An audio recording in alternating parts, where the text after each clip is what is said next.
Hi everyone, I am Laura Capel-Abra, founder of workplace wellbeing organisation Stress Matters. We are built on 3 pillars: insights, accountability and support, and our vision is all focused around creating well workforces. We encourage businesses to develop insights into how their team and their business are actually coping with mental health and wellbeing through our insights programs.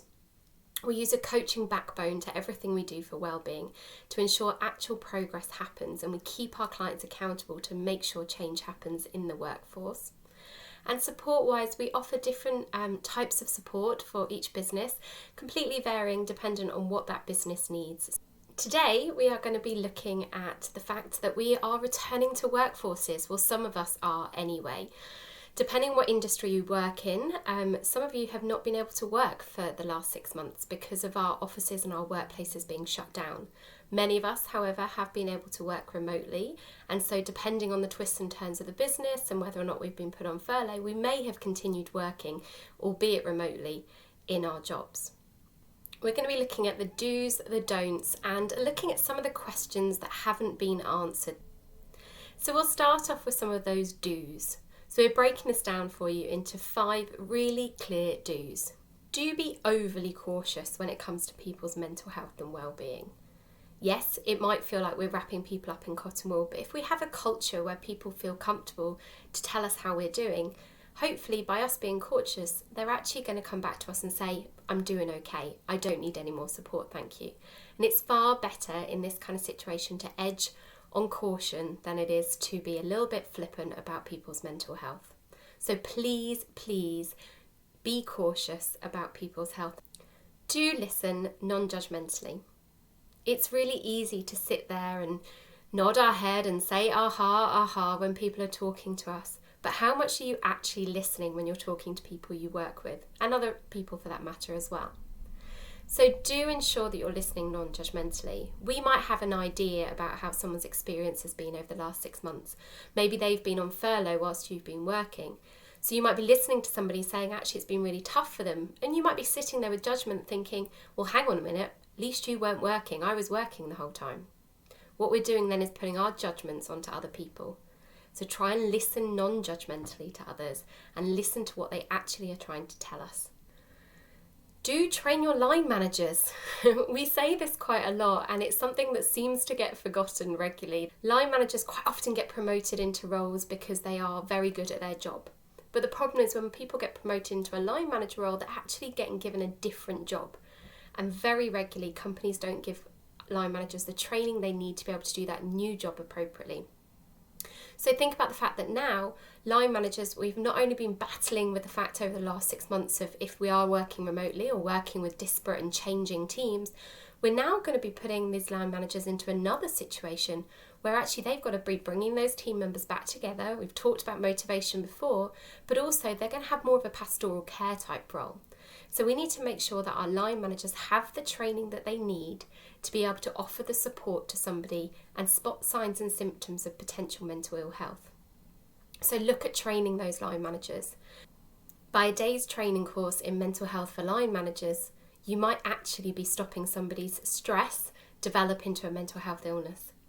Also, we know the impact that mental health illnesses and taking time out of work can have on the whole workforce. So it's really important that your line managers are trained to spot the signs and symptoms of poor mental ill health, understand how to listen non-judgmentally, but also understand how to have open and honest conversations whilst building a culture that is more positive around well-being. Do review your existing policies and procedures as well. I know you've probably all been doing it in terms of physical workplace returns and thinking actually, how do we implement social distancing? How do we make sure we have enough hand washing stations? Can we put signage up to tell people to wear masks? All of those things are clearly vitally important. However, it's also really important that you review your policies and procedures when it comes to mental health. Think about the risk assessment that you have for your business. There should be a section in that which is terms of welfare or stress management. We need to look at the risk assessment. We need to understand that so we can make positive changes. That's why we talk about insights. When you understand the insights, you understand the problem it is you're trying to solve. If we don't understand what the problems potentially are, we've got no way of putting a solution in place that will help individuals. So make sure you review those policies and procedures, considering not only just the physical well-being of your team, of your clients, of your delegates, your visitors, but also thinking about that mental safety of all of those different stakeholders as well. And do make well-being a strategic priority. We are speaking to a lot of people at the moment that are quickly jumping on the fact that they probably should do something about their team's mental health and well-being. And don't worry, that's still a very important thing to be doing. But we know that actually, if you have strategic well-being programs in place that are made a strategic priority, actually the return on investment for those is much more around the 11-to-1 mark than the 2 to 5 to 1 of lower impact interventions. So it's really important that you see this as a wider program, not just we're all coming back into the workforce, we need to do something to help people. Think about how this can play through your whole business. If you're taking mental safety, you're putting that hat on your head and saying, if I look at everything that's going on in our business with regards to mental safety, are we making this a priority or not? So moving on to the do nots then. So one of the biggest do nots is do not make assumptions. It's really easy for us to assume certain things will be okay, certain things will not be okay. People might see things in a certain way, or we might think they're going to see things in an entirely different way. We are going to be making assumptions. We don't know what they're actually thinking and what the situation actually is, so do not make assumptions. Double check everything you go through at the moment. When it comes to mental safety, we can't assume we understand people's mental health and well-being unless we're having those conversations with them. So do not make assumptions. Do not forget perceptions. The perception your team will have of you as an individual, as a leader, as a manager, or an integral part of that team. You need to think about how you are being perceived by other people. So do not forget those perceptions. If you want other people to act in a certain way, then do that. If you want them to follow certain social distancing policies, if you want them to think about workplace wellbeing culture in terms of maybe the hours that are being worked, then make sure you follow that yourself. Lead by example. So do not forget the fact that actually people will be impacted by the way you're acting as well. Do not forget your voice. Whatever position you are in the company, we all have a voice. Now, some cultures, some companies, that voice might be a little bit louder. Some, it might be a little bit quieter, but we all have a voice. And the more people that join together, that bigger that voice is as well.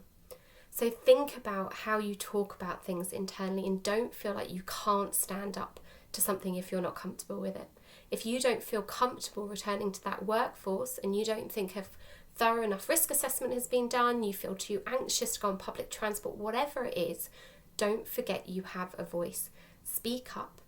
It is far better to have that conversation. It might be a slightly awkward conversation. Far better to have that conversation than to let anxiety build up and cause a state of discomfort. World Suicide Prevention Day is coming up on September the 10th. There's a really good opportunity to think about having our voice, sharing our voice. So do not forget we all have a voice. Do not go back to how things were. We are in a different world. I'm going to refrain from using the phrase that everybody is using, but we're not going back to the same world anymore. So actually, we need to think about what it is going forward. So don't try to retrofit everything back into how things were done previously.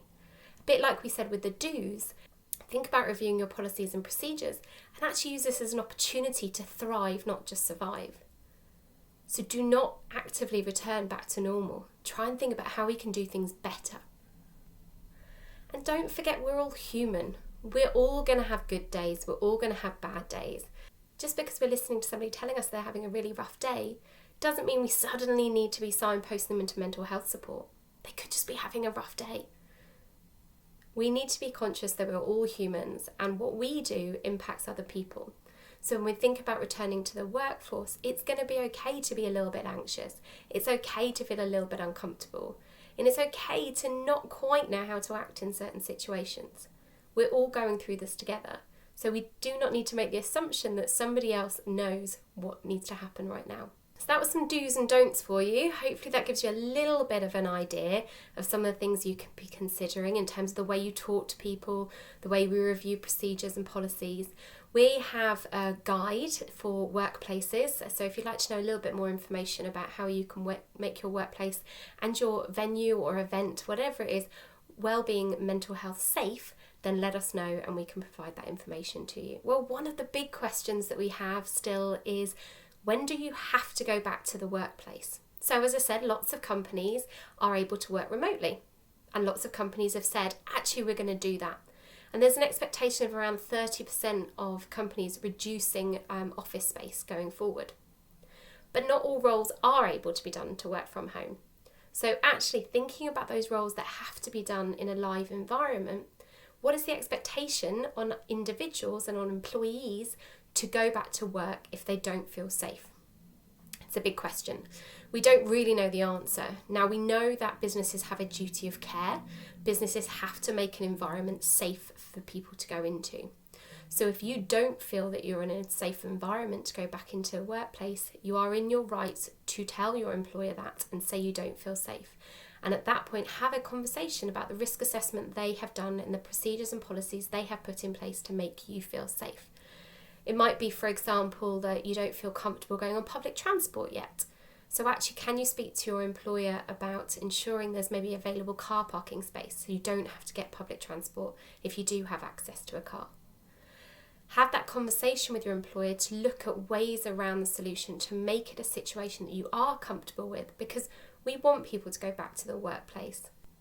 And one of the big questions we have is, we don't know what the impact all of the last 6 months is going to have on people's mental health and well-being. It's a huge big question mark. I think we can probably all be honest individually and say it's had a bit of a toll on all of us. But actually the collective impact of that, we can look at the stats in terms of redundancies, for example, and the impact on GDP, but it's going to be a long time before we really understand the actual impact. We do know from some data that it's anticipated depression has doubled during COVID for adults. It's also had an impact on anxiety in our school children as well. This is a big impact, and I really think we're probably underestimating the impact. And as I said, we're probably not going to know this for months and months and months. So whilst it's a big question, what we can do right now as people that like to take action is make sure we try and minimise that impact. Make sure we return to work in an environment that is safe for people, that we put people's mental health and well-being as a strategic priority, and we don't just do this as a tick box exercise. People are going to need a lot of support over the coming months. And if you're in a business where people are offering support, you're going to have a far more loyal, more motivated and more profitable team in front of you.